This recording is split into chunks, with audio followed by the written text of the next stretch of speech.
முதல்ல வைஷ்ணவ பரமா வியாக்கியானம் கொடுத்தவர் அப்படின்றது ஸ்ரீ யாமனாச்சாரியர் அப்படின்னு சொல்லக்கூடிய ஆள வந்தார். அவர் என்ன பண்ணுவார் அப்படின்னா, கீதார்த்த சங்கிரகம் அப்படின்ற கிரந்தத்துல வெறும் ஒரு ஸ்லோகத்துல மொத்த பகவத்கீதையோட சாரமான விஷயத்த சொல்லி கொடுக்கிறார்.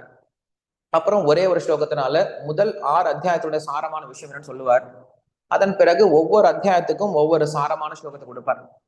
அப்ப நம்ம இந்த ஒரு சில ஸ்லோகங்களை மட்டும் கத்துக்கிட்டோம் அப்படின்னாவே நம்மளுக்கு மொத்த பகவத்கீதையினுடைய சாரம் புரிஞ்சுக்கலாம்.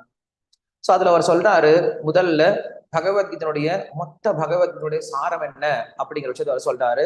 ஸ்வதர்ம ஞான வைராகிய சாத்திய பக்தியவ கோச்சரக நாராயண பரபிரம்ம கீதா சாஸ்திரே சமீரிதா அப்படின்னு சொல்லி சொல்றார். இதுதான் மொத்த பகவத்கீதையுடைய சாரம் அப்படின்னு சொல்லி சொல்றார். என்னது?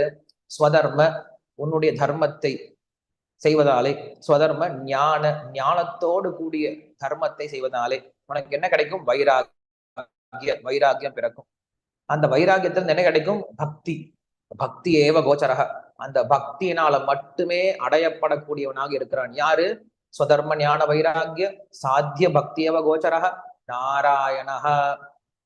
சோ அந்த நாராயணன் பக்தியினால் மட்டுமே அடையப்படக்கூடியவனா இருக்கான். அந்த பக்தி எப்படி கிடைக்கும்? உன்னுடைய ஸ்வதர்மத்தை ஞானத்தோடு செய்யும் பொழுது வைராகியம் பிறந்து, அந்த வைராகியத்திலிருந்து பக்தி பிறந்து, அந்த பக்தியினால மட்டுமே அடையப்படக்கூடியவனா இருக்கவன் தான் என்ன சொல்றாரு அப்படின்னா, நாராயணன், நாராயண பரபிரம்ம அப்படின்னு சொல்லி சொல்றான். பரபிரம்மம் அப்படின்னு சொல்லி சொல்றான்.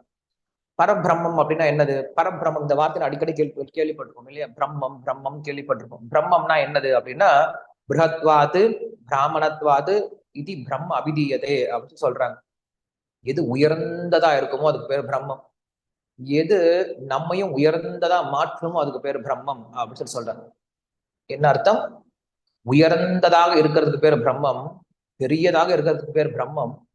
அதே போல யாரெல்லாம் அந்த பிரம்மத்தோடைய தொடர்புக்கு வராங்களோ அவர்களையும் பெரியதா மாத்திடுமா, அதனால அதுக்கு பேர் பிரம்மம் அப்படின்னு சொல்றாங்க.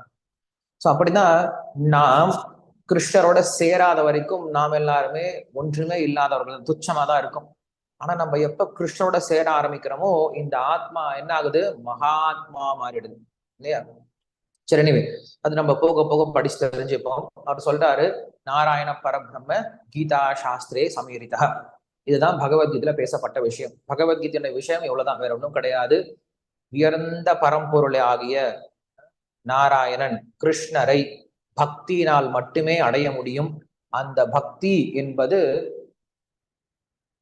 ஒருவருக்கு எப்படி கிடைக்கும் அப்படின்னா, தன்னுடைய ஸ்வதர்மத்தை செய்வதால், ஞானத்தோடு கூடிய ஸ்வதர்மத்தை செய்வதால் அவனுக்கு வைராகியம் பிறந்து, அந்த வைராகியத்திலிருந்து ஒருவனுக்கு பக்தி பிறந்து, அந்த பக்தியினால பகவானை அடைய முடியும், நாராயணனை அடைய முடியும். இதுதான் பகவத்கீதையில பேசப்பட்ட விஷயம் அப்படின்னு சொல்றாங்க.